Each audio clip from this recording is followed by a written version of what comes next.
Welcome back. My guest today is Jim Warner Walls, who wrote this book, God's Crime Scene.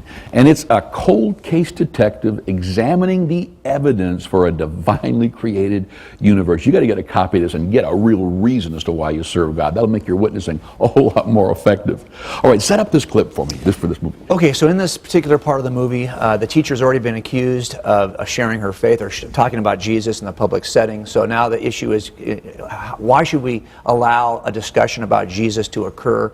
Is there we've been comparing Jesus at this point to other historical figures that really lived, that actually said real things. So now the question becomes, can we make a case for that in a public setting in this courtroom? So this is a scene in which I've been asked to come in as the author of my first book, Cold Case Christianity, to offer why I believe that the eyewitness accounts in the Gospels are actually reliable eyewitness accounts. This is a small piece of that testimony. So what you're saying there is that the Gospels, you got four separate men talking about the same situation, and everybody's come against us saying, this all can't be true because their stories aren't perfectly lined up. Right. And you're saying that's why it's true. That's why it is true. Because what happens is every time you talk to an eyewitness, they're going to typically leave something out that may even raise a question for you. And years later, I don't have access to the eyewitness. I don't even have access to the author to say, why did you ask the question that way?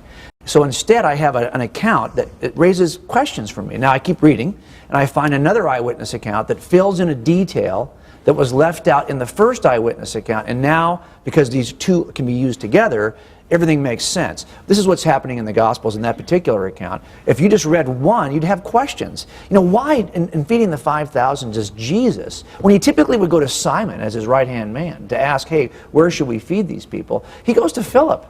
Where should we feed these people? Well, it's kind of an odd, I mean, you very seldom will see Philip involved in much of anything. Yeah. But he does ask Philip, in feeding the 5,000, where can we feed these folks? Well, you don't know in that particular account, but in the other accounts you realize that we are in the hometown of Philip. If there's one person who would know where we could go to feed the 5,000, it wouldn't be Simon, it would be Philip. And although one account doesn't tell you that, the other one kind of tells you, doesn't tell you anything about the 5,000, but it does tell you about Philip's hometown. By putting the two together, we have now an understanding of what we're seeing in both accounts. When I started to see that as an atheist, reading through the Gospels, it started to bug me.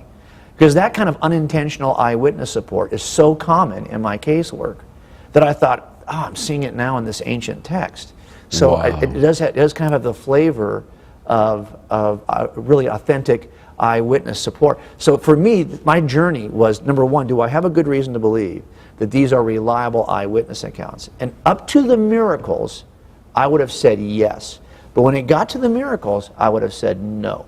So in other words, this is some form of historical fiction, I would have said. Right. So the next thing I had to do was ask myself, well, why do I accept some of this, but I reject the miracle accounts? Because I'm a philosophical naturalist. I was an atheist. Okay. So my next question was, do I think that my philosophical naturalism can really explain the universe the way it is?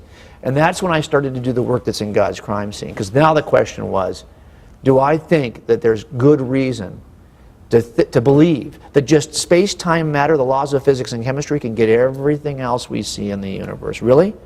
Can just that explain everything?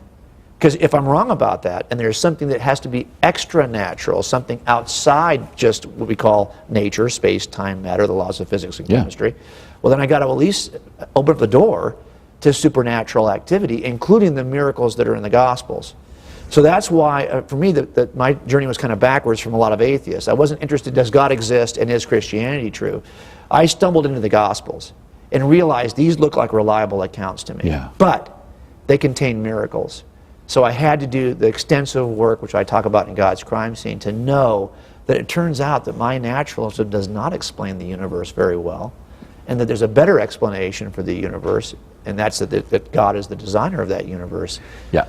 I know, I've read a lot of books, and a lot of them I can't remember because they get deeper and deeper, but as you kind of follow, whether it's a book against Christianity or whether it's a book for Christianity, I spent a lot of time just reading, and then I'd have a dictionary beside me, and I would check things out in this area, and when I got done, I'd always have this concept that this is a really lousy book at disproving God. And then I'd pick up a book for God. And I got to tell you, of all the stuff that I've gone through over the years, that the brilliant stuff is the stuff for God. And if Right. Christians would just start to read a little bit rather than watch your favorite screaming evangelist only. Well, and think about this too. You know that documentaries never quite do as well as narratives, as dramatic narratives. And this is why I think that this God is not dead What do you mean by serious. dramatic narrative? Well, Like a movie? A movie, yeah. Okay. So, for example, you're far less likely. We're going to do a series of evidential documentaries related to God's not dead. But I suspect that in the end, those won't be nearly as well received or as well watched as the movies themselves. Right. Well, it's because we're more interested in the story. Yep. And it's what we try to do in these movies now is to look, there may only be 10 minutes in a 2-hour movie that really is about making the case for why this is true. Well, but what's brilliant about it is okay. it's couched in the drama Yes. that Yeah, engages totally. you and you buy in it. Now you're interested enough Totally. to actually listen. If a teacher's getting nailed for saying something as simple Yes. as Jesus, Right. you're on her side, and now you want to see what's going to happen to her in that court, That's and who's right. going to stand up for her. That's She right. better win this. That's this right. true, the So story. it kind of pulls you in. Now, my hope is that this is the catalyst that takes the average Christian who watches a movie like this and wakes up that, to realize, I probably should be able to master some of these things. I probably should, if somebody asked me, would I be able to do this? This is really the next step for us, right? Mm-hmm. Is to know, are we able to articulate what's available evidentially, but we just don't pay attention to it. No, that's Now, true. now, granted, we spend a lot of time, though. We probably know what the stats are on our fantasy teams. We know, listen, we're It's spending 10 hours a exactly week right. doing something. Doing something. Are we spending the 10 hours preparing ourselves to be good case makers? Well, what's interesting is when you're raised in a Christian, I was raised in a phenomenal Christian home. My parents are both pastors, loved God, and they actually took me on all these journeys. I read apologetics books, as a young guy, 12, 13, etc. So I'm totally convinced. But still, there came a time in my life where I felt myself disengaging from the fact my parents are right, my parents are right, Right, my parents right. are right. And I began to get older and as a kid, they're not infallible. And then for myself, I again re-examined the evidence. And so for all these Christian families that are watching today, you need to get something like this into your home so you can talk that way. Like I got 5 kids, and I was just, as you were talking at the beginning of the show, I was just, because I'm at a place right now where they're all working with us. None of them are perfect. They're kids, but no, they're not kids, they're adults, but they love God. And I was thinking, did I do that? And I thought, actually, my parents taught me to do that. We talked our way through other world religions, the effect it has on countries there. How do they treat women? Right. How do they treat kids?